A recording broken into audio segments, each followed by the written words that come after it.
Shalom Bapak Ibu sekalian. Hari ini saya akan bicara tentang percaya. Ada dua macam percaya. Yang pertama, kita percaya karena kita melihat. Kita melihat mujizat, kita melihat semua yang baik, kita percaya. Kalau percaya karena melihat, percaya yang biasa, itu tidak akan bertahan ketika Tuhan izinkan ada permasalahan datang di dalam kehidupan kita. Kita pasti tidak bisa bertahan.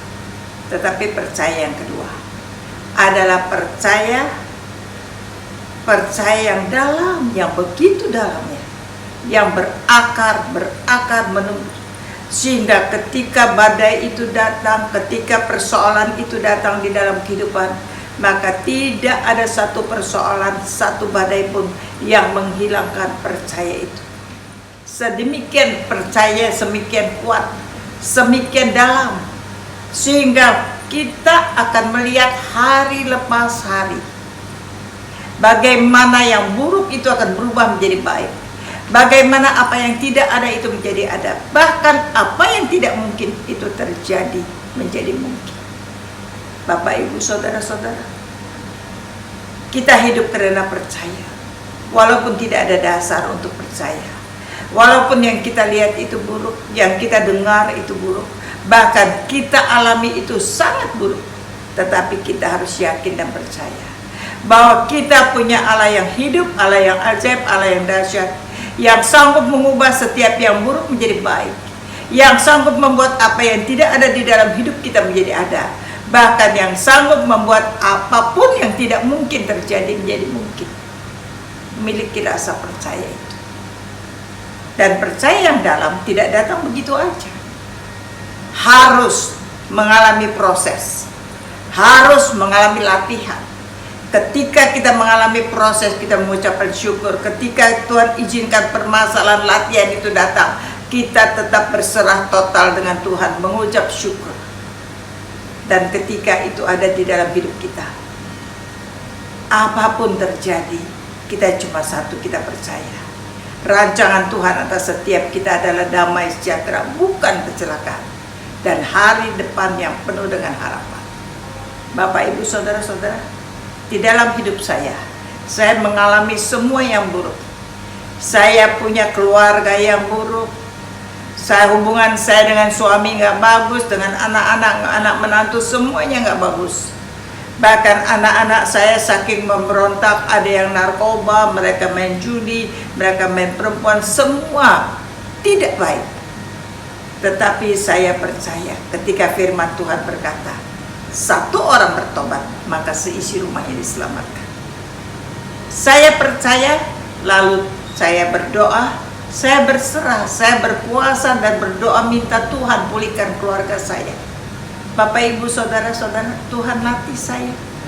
Tuhan tidak pulihkan keluarga saya, tidak pulihkan anak-anak saya.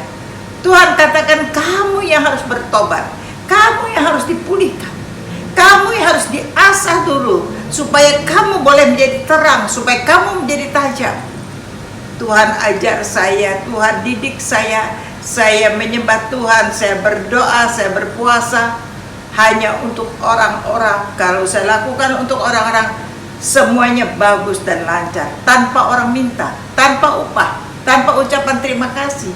Tetapi saya berdoa, berpuasa untuk keluarga saya, semuanya kelihatan yang gak ada hasil, bahkan semakin buruk dan semakin buruk. Saya katakan, Tuhan, aku percaya Tuhan akan ubah semua yang buruk itu menjadi baik. Tapi bukan waktunya saya, waktunya Tuhan. Banyak kali orang sering dikte Tuhan. Dia tidak tunggu waktunya Tuhan. Dia pengen semuanya instan jadi. Mana bisa? Mana mungkin menjadi instan? Bapak, Ibu, Saudara-saudara, harus diusahakan.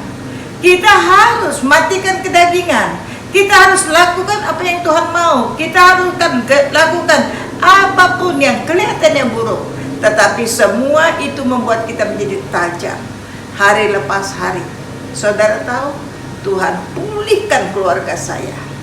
Anak-anak saya hidup takut akan Tuhan. Kami boleh sehati sepikir, Saya punya 3 orang anak yang dulu tidak akur, sekarang mereka saling mengasihi bersama dengan menantu saya, cucu-cucu saya. Dan saya punya anak-anak yang punya komunikasi yang baik, dan seluruh keluarga saya boleh mengasihi saya. Saudara-saudara, kenapa? Kalau saya hanya percaya karena melihat, maka semuanya itu saya tidak akan bertahan. Karena tidak langsung seperti main sulap semuanya jadi. Semuanya butuh proses. Ketika saya lewati proses itu, maka saya mengalami hari-hari. Pada hari ini, seperti hari ini saudara, di rumah anak saya Wira, saya bersama anak saya yang lain, cucu menantu saya, juga buyut saya, kami makan. Kami sama-sama, kami berkumpul keluarga. Bukan makan besar, tapi kumpul dan punya komunikasi yang baik. Tuhan sudah ubah semua yang buruk di dalam hidup saya. Baik itu di dalam keluarga, baik itu di dalam usaha. Tuhan buat kami melayani Tuhan, bersama-sama mengasihi Tuhan. Tuhan ubah apa yang tidak ada di dalam kehidupan saya dulu. Kami tidak ada komunikasi yang baik, kami tidak punya kasih, kami tidak peduli dengan satu yang lain. Tuhan buat itu menjadi ada. Bahkan orang-orang bilang, semuanya banyak hal yang tidak mungkin. Keluarga penjahat bisa menjadi keluarga pendeta. Keluarga yang gak takut akan Tuhan boleh takut akan Tuhan. Tetapi semua yang tidak mungkin itu menjadi mungkin. Kenapa? Karena dimulai dari satu orang punya percaya yang dalam. Percaya kepada Tuhan, berserah total kepada Tuhan, dengan setia. Berapa tahun saudara? Tahun ke-8 baru Tuhan jawab doa itu. Dan dengan sabar, dengan setia. Ketika waktunya Tuhan, tidak akan pernah salah. Itulah saudara-saudara, jangan mau mendikte Tuhan, jangan mau semuanya instan, tapi punyalah rasa percaya yang dalam. Yang dengarkan video ini, yang dengarkannya, yang mau keluarganya dipulihkan, yang mau hidupnya dipulihkan, yang mau komunikasinya baik, yang mau keuangannya dipulihkan, yang mau segala sesuatu dipulihkan, maka punyalah percaya yang dalam. Yang mau melakukannya, maka bersama-sama dengan saya katakan amin.